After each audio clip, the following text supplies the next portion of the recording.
안녕하세요. 저는 5년 전에 이혼을 하고 대전에서 혼자 살고 있는 38세 여성입니다. 뒤로 넘어져도 코가 깨진다는 말은 딱 저를 두고 하는 것 같아요. 아직 40을 넘기지 않은 젊은 나이지만 남들은 한 번 겪기도 힘든 재수없는 일을 2번이나 당해야 했으니까요. 전 남편과 재혼을 생각했던 남자 모두 제게 지울 수 없는 치욕과 상처만 남겨주고 떠나버렸습니다. 연이은 시련은 감당하기 힘든 정신적인 충격을 주었고 오랜 시간 동안 폐인처럼 살아야만 했습니다. 두 남자는 제게 육체적 그리고 정신적인 상처와 함께 큰 금전적인 피해도 안겨주었어요. 몇 년의 시간이 지나면서 마음의 안정을 되찾아서 누군가에게 가슴속에 묻어둔 상처를 털어놓고 위로받고 싶어서 글을 올리게 되었습니다. 제게는 중학교 때부터 늘 붙어 다녔던 단짝 친구가 있었습니다. 민소희라는 친구예요. 중학교 1학년 때 짝꿍이 되면서 친해졌는데 성격이나 생각하는 게 어쩜 저와 쌍둥이처럼 똑같았어요. 그러니 자연스럽게 친해지게 되었죠. 2학년이 되어서는 다른 반이었지만 한 몸처럼 붙어 다니게 되었어요. 학교도 같이 갔고 학교에서도 쉬는 시간마다 만나서 수다를 떨어댔고 방과 후에는 같이 어울려서 공부도 같이 할 정도였습니다. 집에서 잠을 자는 시간만 제외하고 언제나 제 옆에는 소희가 있었어요. 그런데 학생이라면 피할 수 없는 관문인 시험이 다가오자 저는 걱정이 되었어요. 정혜야, 왜 표정이 어두워? 무슨 일 있어? 다음 주에 중간고사 치잖아. 시험이 없는 세상에서 자유롭게 살고 싶다. 그래서 축 늘어져 있었구나. 걱정 마, 우리 같이 공부하자. 내가 수학은 자신 있으니까 어떻게 공부하면 되는지 가르쳐 줄게. 정말이야? 고마워. 소희는 공부를 잘했어요. 반에서 1, 2등을 다툴 정도였고 전교에서는 10손가락 안에 들 정도였죠. 저는 다른 과목은 그런대로 자신이 있었지만 수학은 완전히 가망이 없는 수포자였어요. 숫자만 보면 머리가 아프고 울렁증이 생겼는데 소희가 도와주겠다고 하니 마음이 놓이고 자신감이 생기더라고요. 그날부터 소희와 저는 학교를 마치면 저희 집으로 와서 같이 공부를 했어요. 학교 수업 시간에 선생님이 하는 설명은 하나도 알아들을 수 없었는데 이상하게 소희가 차근차근 가르쳐주자 수학 문제를 어떻게 풀면 되는지 방법이 보였어요. 그래서 소희는 제 친구이자 훌륭한 과외 선생님이 되었죠. 아유, 소희야, 정말 고맙다. 네 덕분에 우리 정혜가 이번 시험에서 성적이 쑥 올라갔어. 자, 이거 얼마 안 되지만 용돈에 보태 써라. 어머, 감사해요. 이런 거 받으려고 한 거 아닌데. 앞으로도 정혜랑 잘 지내고 자주 놀러 와야 한다. 네, 그렇게 할게요. 엄마도 공부를 잘하고 성격이 밝은 소희를 엄청 예뻐하셨어요. 어떤 때는 딸인 저보다 소희를 더 챙겨서 제가 질투를 할 정도였죠. 저희들은 고등학교도 같은 학교를 다녔지만 3학년이 되어서 대학을 결정해야 할 때가 되었어요. 아무리 취향이나 성격이 비슷하다고 해도 같은 대학 같은 과를 갈 수는 없었으니까요. 소희는 워낙 성적이 좋아서 걱정이 없었지만 제 실력으로는 서울에 있는 4년제 대학을 갈 수 있을지 의문스럽기만 했어요. 정혜야, 너 대학은 어디 갈지 정했어? 아니, 아직이야. 너도 알겠지만 내 실력으로 인서울 대학에 갈 수 있을지 의문이야. 그럼 띵띵대학교에 가는 건 어때? 거기라면 가능할지도 모르겠네. 우리 띵띵대학에 같이 다니자. 뭐? 소희야, 거기는 네 성적보다 한참 미치잖아. 왜 그런 후진대학에 가려고 그래? 어느 대학을 가든 무슨 상관이야. 난 너랑 함께라면 지옥 끝까지 같이 갈 거야. 소희는 같은 대학을 가려고 제 성적에 맞추려고 했어요. 그렇게 우리는 대학까지 같이 다니게 되었습니다. 저희들은 대학에서도 단짝으로 지냈고 동아리 활동도 같이 했어요. 그런데 몇 개월 뒤에 제가 한 남자를 좋아하게 되었어요. 동아리 1년 선배였는데 키도 크고 얼굴도 잘생긴 데다가 취업이 잘 되는 컴퓨터 프로그램 계통의 학과에 다녀서 여학생들에게는 인기 짱이었죠. 저는 그 선배를 마음에 두고 있었지만 감히 대쉬해볼 엄두를 내지 못하고 있었어요. 정혜야, 너 경민 선배 좋아하지? 맞아. 너 어떻게 알았어? 티가 난 거야? 나 티 안 내려고 노력했는데. 야, 우리가 붙어 다닌 지가 벌써 6년이 넘었어. 네 눈빛만 봐도 무슨 생각하는지 훤히 알 수가 있다고. 용기 내서 고백해봐. 나만 좋아하면 뭐하냐? 먼저 고백했다가 차이면 창피해서 학교를 어떻게 다녀? 그럼 내가 다리 놔줄 테니까 잘해봐. 경민 선배 정도면 애인으로는 최고잖아. 그렇게 좋으면 네가 사귀지 왜 나를 경민 선배랑 엮으려고 들어? 무슨 바보 같은 소리야. 네가 경민 선배를 좋아하잖아. 그런데 혼자 속만 태우고 있으니 친구인 내가 나서서 맺어줘야지. 뭐 경민 선배가 마음에 들긴 하지만 나는 적어도 친구의 애인을 가로채는 염치 없는 짓은 안 해. 여자인 제가 먼저 선배에게 고백을 하고 속마음을 털어놓는 건 부끄러워서 망설이고 있었는데 소희가 저희들 사이를 연결해주는 중매쟁이를 자청하고 나섰어요. 소희가 행동을 개시한 지 얼마 뒤에 드디어 경민 선배와 제가 처음으로 데이트를 하게 되었어요. 소희가 네가 나 좋아한다고 그러더라. 사실 나도 정해 너 마음에 두고 있었어. 선배, 그게 정말이야? 내가 사람들 앞에서 말은 잘하는데 정작 좋아하는 여자 앞에서는 꿀먹은 벙어리가 되거든. 그래서 고백을 못하고 있었어. 경민 선배도 저를 좋아하고 있었다는 걸 알게 되자 전 날아갈 것처럼 기뻤어요. 그 말을 들은 소희는 저보다 더 좋아했죠. 내가 발에 땀나도록 노력한 보람이 있네. 첫사랑을 이룬 걸 축하해. 나중에 한턱 단단히 쏴야 한다. 당연하지. 모두 네 덕분이야. 소희의 축하를 받으며 경민 선배와 저는 커플이 되었어요. 저희들이 데이트를 할 때면 늘 소희를 불렀습니다. 아주 가끔씩은 선배와 둘이서 나들이를 가거나 밥을 먹고 영화를 볼 때도 있었지만 소희가 없으면 분위기가 이상해서 제가 먼저 소희를 불러내곤 했죠. 선배와 저는 졸업을 할 때까지 캠퍼스 커플로 지내면서 연애를 하다가 선배가 직장을 구하자 바로 결혼을 했습니다. 저도 직장을 구했는데 아쉽게도 서울이 아니라 대전에 있는 회사에서 일하게 되었어요. 처음에는 서울에서 출퇴근을 했는데 아직 면허가 없었던 저는 대중교통으로 대전까지 출퇴근하는 게 너무 힘들어서 대전에 방을 구했고 남편과는 주말 부부가 되었어요. 금요일 밤이면 서울로 와서 남편과 지내다가 일요일 오후가 되면 대전으로 내려갔어요. 그렇게 3년이 지난 후에야 남편의 행동이 뭔가 이상하다는 걸 알게 되었어요. 여보, 이번 주말에 서울에 올라올 거야? 그럴 거야. 왜? 내가 갑자기 지방으로 출장 갈 일이 생겨가지고 집에 봐도 당신 혼자 지낼 텐데 그냥 대전에 있어. 아, 그렇구나. 알았어. 그럼 다음 주에 갈게. 잘 지내. 사랑해. 나도 사랑해. 남편은 자주 출장이며 다른 핑계를 대면서 주말에 제가 서울로 올라오지 못하게 했어요. 그러다 여자의 예민한 직감으로 제가 없는 주중에 다른 여자가 제 집에 드나든다는 걸 본능적으로 느끼게 되었죠. 지우려고 해도 지울 수 없는 낯선 여성의 채취를 본능적으로 느낄 수 있었습니다. 하지만 심증만 있다 보니 그걸로 남편을 의심할 순 없었고 떨어져 지내다 보니 제가 너무 예민해졌다고만 생각하고 말았어요. 그러다가 대학 동아리 선배를 통해서 믿을 수 없는 충격적인 말을 듣게 되었습니다. 정혜야, 잘 지내지? 언니 어쩐 일이야? 내 시댁이 대전이잖아. 내일 시댁에 들리는데 시간 되면 얼굴이나 한번 보자. 다음날 대전에 내려온 선배 언니와 오랜만에 회포를 풀면서 이런저런 이야기를 하는데 언니가 망설이더니 남편과 소희에 대한 말을 꺼냈어요. 네 남편 어때? 잘 지내? 그럼 주말 부부이기도 하고 서로 일하느라 바쁘니까 주말에 만나도 피곤해서 집에서 잠만 자. 소희랑은 자주 연락하니? 소희? 그러고 보니 걔하고 안 본 지도 한참 됐네. 사는 게 뭔지 바쁘다는 핑계로 단짝 친구 생각도 하지도 않고 지냈네. 제 말을 들은 언니는 한참 동안 말이 없다가 입을 열었습니다.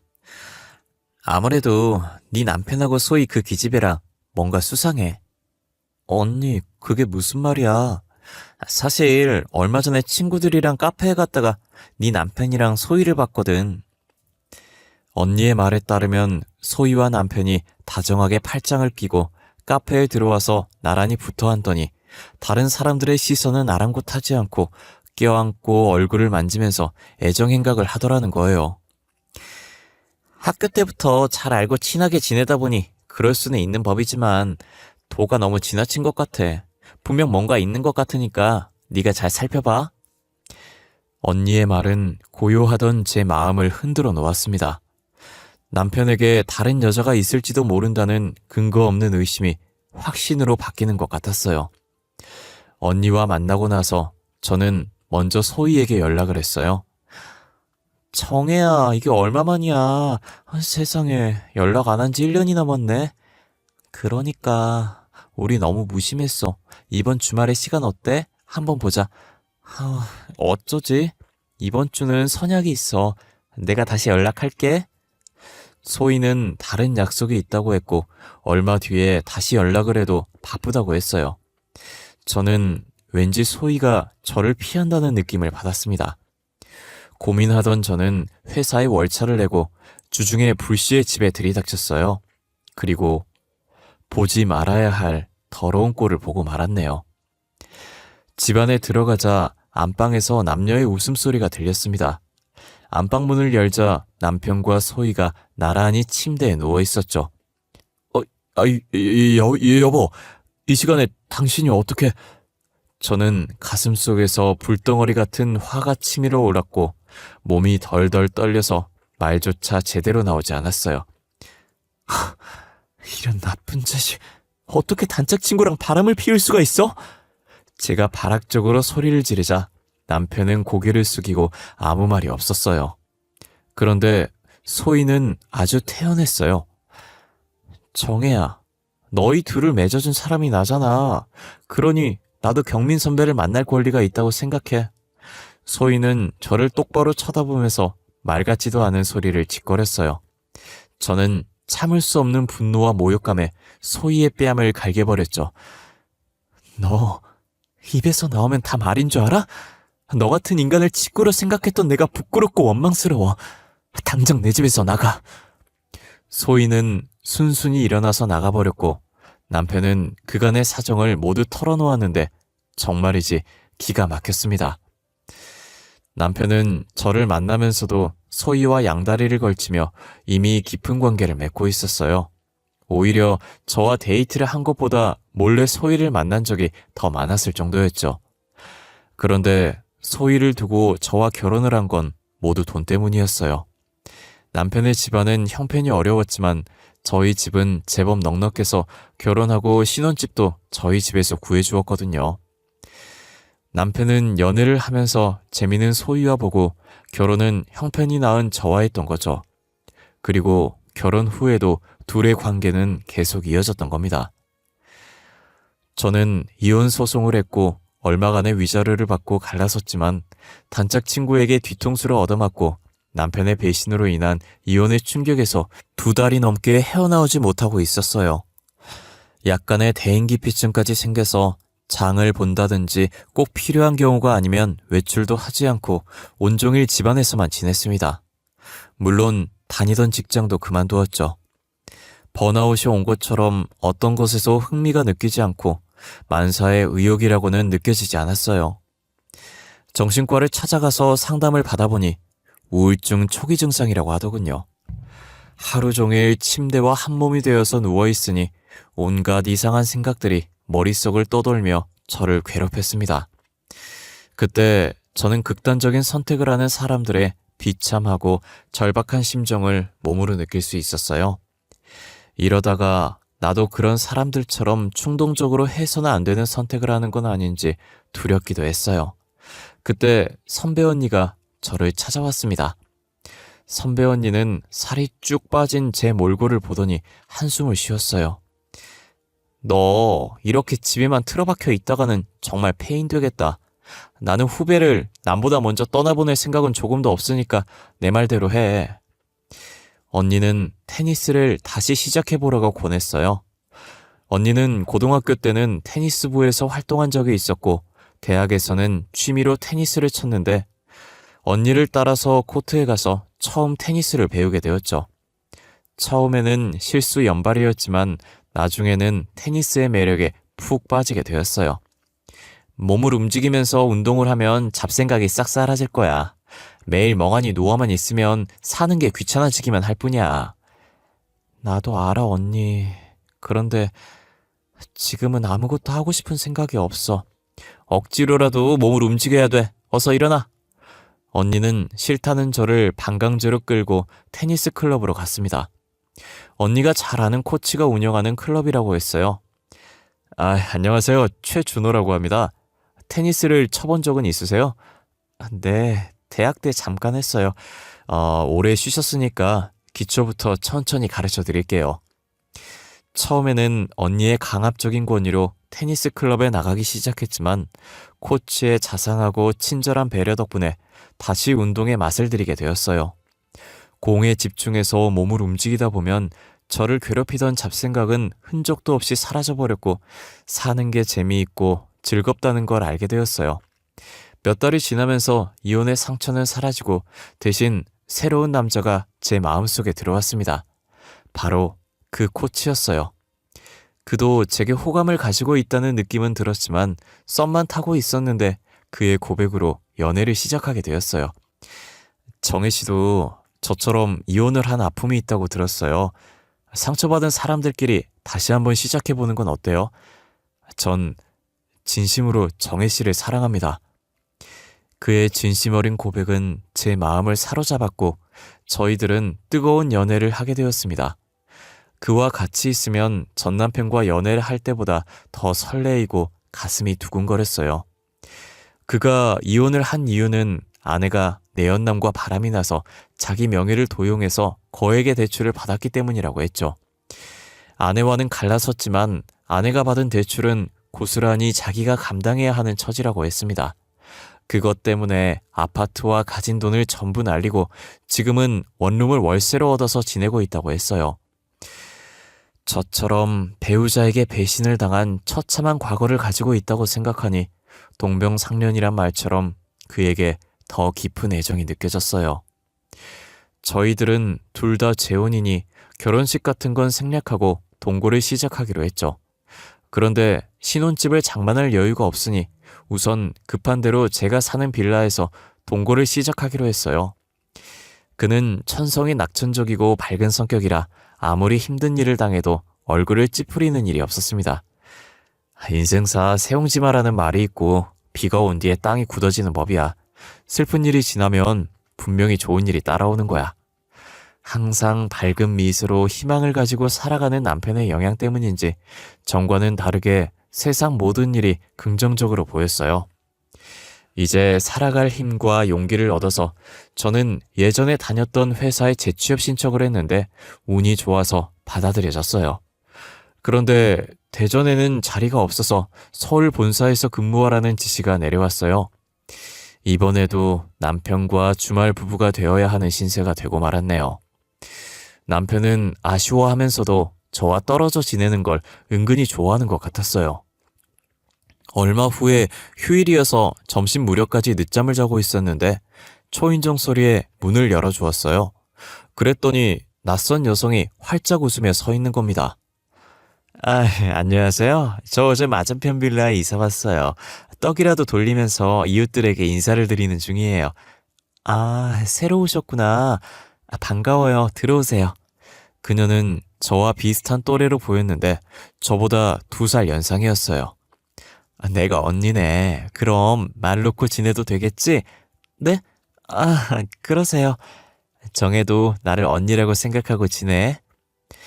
낯선 여자의 이름은 정민경이었고 초면에 말을 트고 지내겠다는 그녀가 당돌하게 여겨졌지만 그 여자는 저를 오랫동안 알아왔던 동생처럼 자연스럽게 대하기 시작했어요.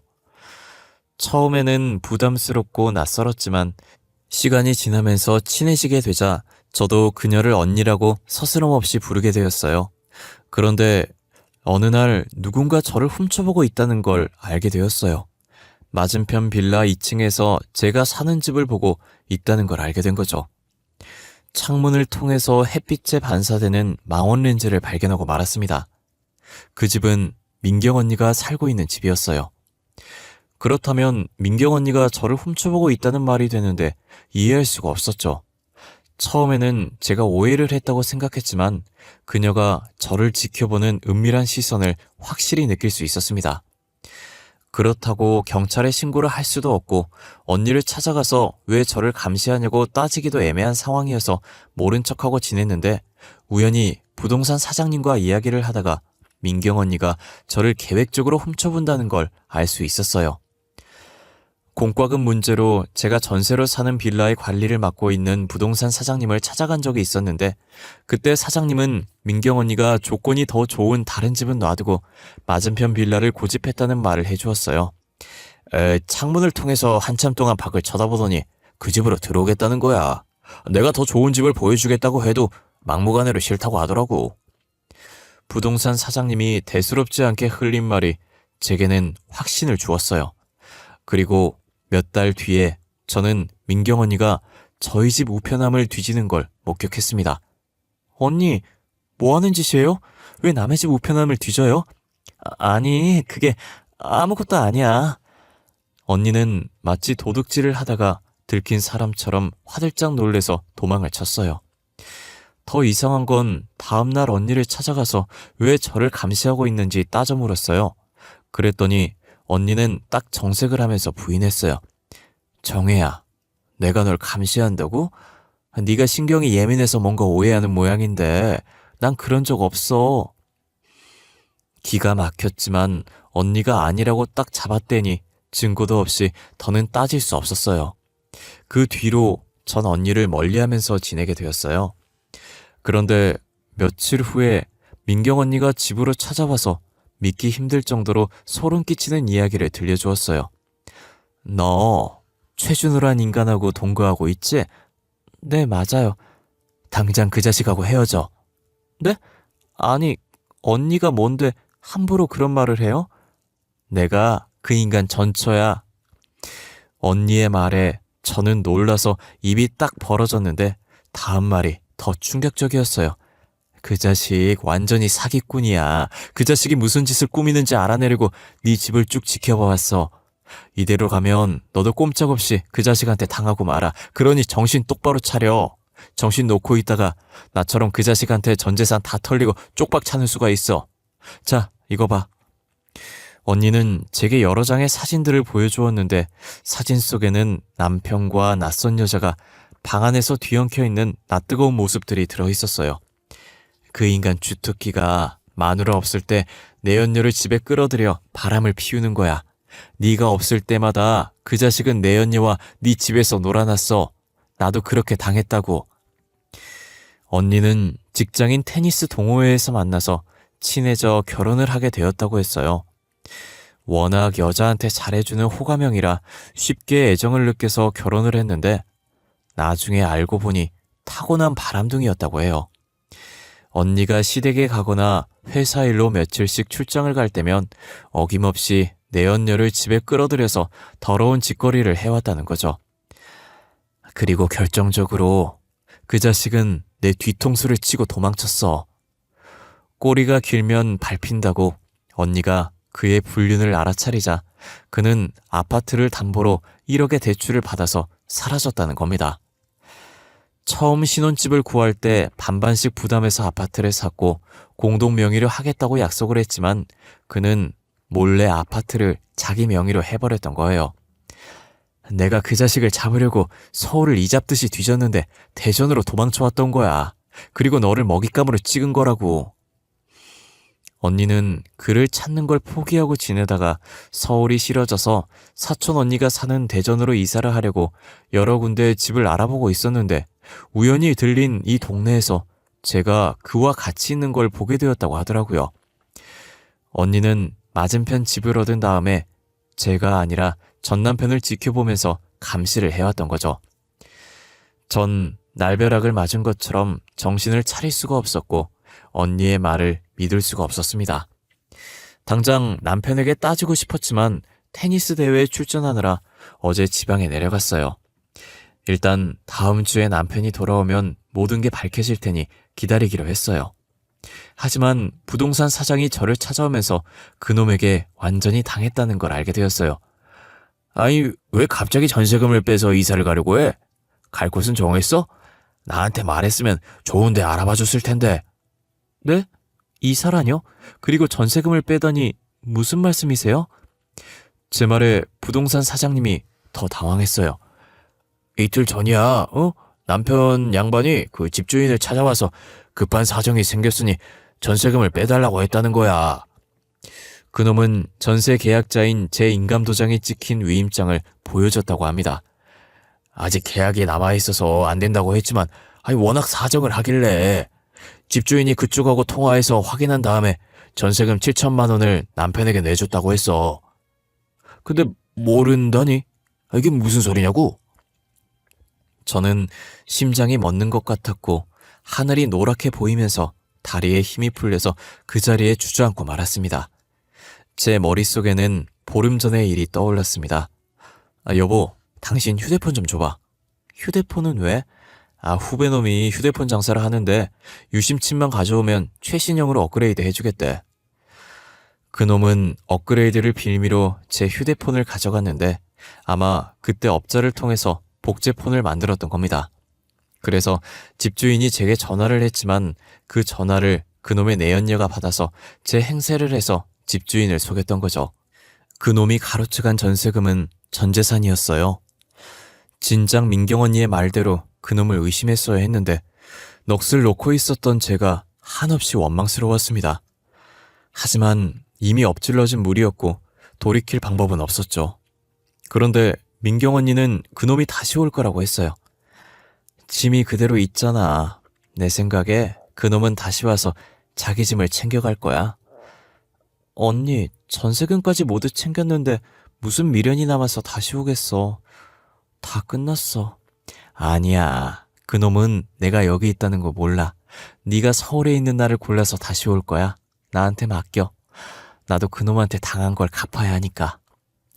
전 민경 언니의 말을 믿지 않았지만 그냥 언니가 하는 대로 내버려 뒀어요.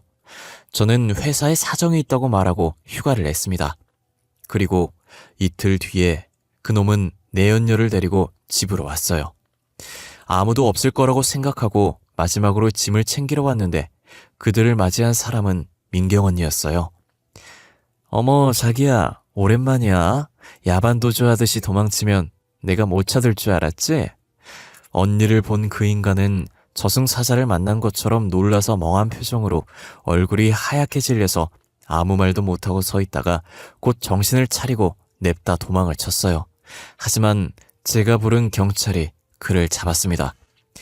최진호 씨, 당신을 사기죄 및 사문서 위조 혐의로 긴급 체포합니다. 이건 나요.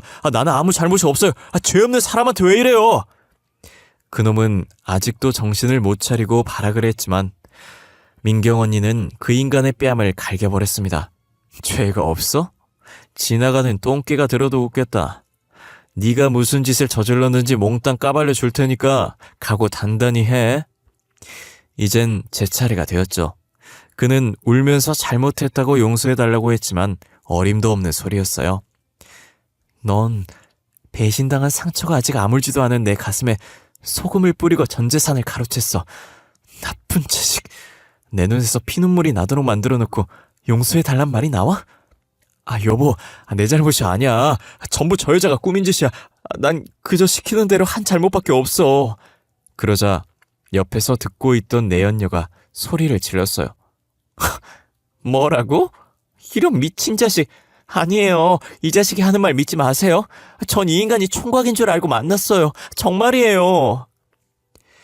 내연녀는 저희들의 눈치를 보다가 집 밖으로 나가려고 했지만 경찰은 그녀도 경찰서로 같이 가야 한다고 말했고 둘은 나란히 경찰에 연행되어 갔어요. 죄가 없다면 풀려날 것이고 죄가 있다면 처벌을 받게 되겠죠. 지금 저는 남편과 바람을 피운 내연녀를 상대로 소송을 준비하고 있습니다. 변호사는 그녀가 전 남편이 유부남인 걸 알면서도 만났다면 상간녀 소송을 진행할 수 있다고 했거든요.